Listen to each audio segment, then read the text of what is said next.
నా దగ్గరి కవులు రచయితలు మిత్రులు అందరికీ చాలామంది ఉన్నారు. వాళ్ళందరికీ కూడా పేరు పేరున ధన్యవాదాలు.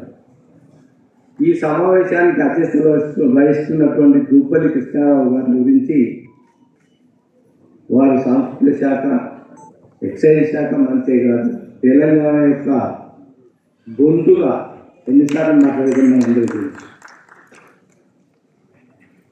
ఒకసారి తెలంగాణ ఉద్యమం జరుగుతున్నప్పుడు నేను తెలంగాణ కాంగ్రెస్ నాయకులను ఉద్దేశించి కానీ టీడీపీ నాయకులను ఉద్దేశించి కానీ బహిరంగ లేఖలు రాస్తుంటే ఒకసారి తెలంగాణ వచ్చిన తర్వాత మా పొన్నం ప్రభాకర్ కలిసి అన్న ఇప్పుడు మంచిగా ఆవే అని అన్నాను. అన్న ఇప్పుడు అంత మంచి జనాలుతుంది ఆవే, నీకు అప్పుడు మమ్మల్ని నిద్రలోనే అయిపోతుంది అన్నాడు. అంటే అన్న మనం నేను ఏం చేయాలి, పత్రికలు వేయాలంటుంది అన్న ఆ రోజుగా. ఎందుకంటే అట్లాంటి పరిస్థితి వచ్చింది. ఇప్పుడు తెలంగాణ సమాజం నుంచి కన్నీళ్లలోంచి కదలికలోంచి ధన్యవాదాలతో రాష్ట్ర భాషల సాంస్కృతిక శాఖ సంచాలకులు డాక్టర్ మామిడి కృష్ణ గారి వందన సమర్పణ. తెలంగాణ ప్రభుత్వం భాషా సాంస్కృతిక శాఖ ప్రతిష్టాత్మకంగా ఈరోజు జాతీయ వేదిక రవీంద్ర భారతిలో ప్రముఖ కవి, ప్రజాకవి, మహాకవి దాసవాలని అత్యంత వైభవంగా నిర్వహించుకోవడం మనందరికీ సంతోషం. ఈ కార్యక్రమానికి అందశ్రీ గారికి కూడా ప్రత్యేక కృతజ్ఞతలు. ఎందుకంటే అందశ్రీ గారికి కూడా, తెలంగాణ రాష్ట్ర గీత రచయిత అందశ్రీ గారికి కూడా మా అందరి తరఫున ధన్యవాదాలు, ప్రత్యేక ధన్యవాదాలు తెలియజేసుకుంటున్నాం.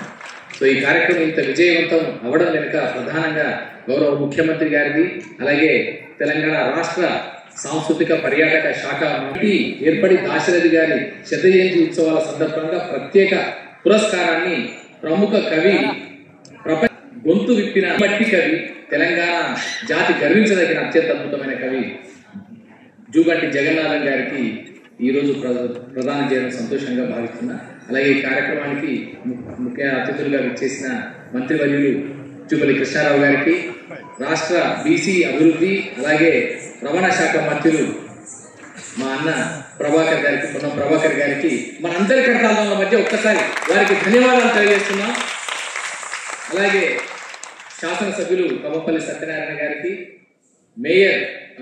మన డిప్యూటీ చైర్మన్ సార్ బండ ప్రకాష్ గారికి, మనందరి కర్తవ్యాల మధ్య ఒక్కసారి వారికి ధన్యవాదాలు తెలియజేస్తున్నాం. అలాగే తెలంగాణ రాష్ట్ర సాంస్కృతిక శాఖ, పర్యాటక శాఖ, పురావస్తు శాఖకు సంబంధించిన ప్రిన్సిపల్ సెక్రటరీ గారు వాణి ప్రసాద్ గారికి, తెలంగాణ సంగీత నాటక అకాడమీ చైర్పర్సన్ ప్రముఖ నర్తకి గురువు అలేఖ్య పింజాల గారికి, మిగతా ప్రజలందరికీ, అలాగే దాశరథి కుటుంబ సభ్యులు వారి వారసులు దాశరథి లక్ష్మణ్ గారికి, గౌరీ శంకర్ గారికి, ఇందిర గారికి, అలాగే జూగంటి జగన్నాథం గారి కుటుంబ సభ్యులు అందరూ ఇక్కడికి ఇచ్చేసారు. వారందరికీ కూడా తెలంగాణ ప్రభుత్వం భాషా సాంస్కృతిక శాఖ పక్షాన ధన్యవాదాలు తెలియజేస్తుంటూ ఈ పురస్కార ప్రదానోత్సవం, శత జయంతి ఉత్సవాల ప్రారంభ విజయానికి కారకులైన మీడియా మిత్రులకి, పత్రికా మిత్రులందరికీ కూడా ధన్యవాదాలు తెలియజేస్తున్నాం. ఈ వారికి కూడా ధన్యవాదాలు.